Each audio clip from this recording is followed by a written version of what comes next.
ప్రేమ ఎంత మధురం ప్రియురాలు అంత కఠినం అని ఆత్రేయ అప్పుడెప్పుడో చెప్పేశారు. ప్రేమలో విఫలమైతే అందులో మనం ప్రాణంగా ప్రేమించే అమ్మాయి మనల్ని వదిలేసి వెళితే ఆ వేదన భరించరానిదంటూ ఎన్నో పాటల్లో చెప్పారు. అయితే అచ్చం ఆత్రేయ పాటల్లోని అక్షరాలకు రూపంగా ఇప్పుడు సోషల్ మీడియాలో తన స్టోరీతో వైరల్ అవుతున్నాడు జబర్దస్త్ ఫేమ్ సన్నీ. తన కామెడీతో పంచులతో ప్రేక్షకులను ఆకట్టుకునే సన్నీ లైఫ్లో విషాదం ఉన్న విషయం చాలా మందికి తెలియదు.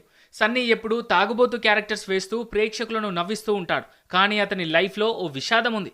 ఆ విషాదమే అతన్ని తాగుడుకు బానిసను చేసింది, ప్రేమపై విరక్తి పెంచేసింది, పెళ్లికి దూరం చేసింది, జస్ట్ బతికీడుస్తే చాలనే ఆలోచనను పుట్టించింది. జబర్దస్త్లో ఎప్పుడూ నవ్వులే కాకుండా అప్పుడప్పుడు ఆ నవ్వుల వెనుకున్న కష్ట సుఖాలను కూడా గుచ్చి గుచ్చి మరీ అడిగే యాంకర్ రష్మి ఓసారి సన్నీని కూడా పెళ్లి గిల్లి లేకుండా ఎందుకీ తాగుడంటూ అడిగేసింది. అంతే, అప్పటి వరకు నవ్వుతూ ఉన్న సన్నీ తన ఫెయిల్యూర్ లవ్ స్టోరీని చెబుతూ ఎమోషనల్ అయ్యాడు. ఓ అమ్మాయిని 8 ఏళ్లుగా ప్రేమిస్తే ఆమె తనను మోసం చేసి వేరే వాడిని పెళ్లి చేసుకుంది అంటూ కన్నీళ్లు పెట్టుకున్నాడు. మరో కమెడియన్ రామ్ ప్రసాద్ సన్నీ మంచి కోటీశ్వరుడని, బోలెడన్ని డబ్బులు కూడా ఉన్నాయని అసలు విషయం చెప్పాడు. కానీ సన్నీ లవ్ ఫెయిల్ అవడంతో పెళ్లి చేసుకోకుండా లైఫ్ను వదిలేసుకున్నాడన్నాడు.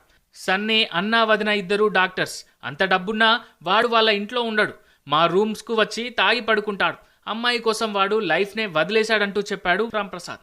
ఎంతైనా సన్నీ స్టోరీ వెరీ సాడ్ కదా.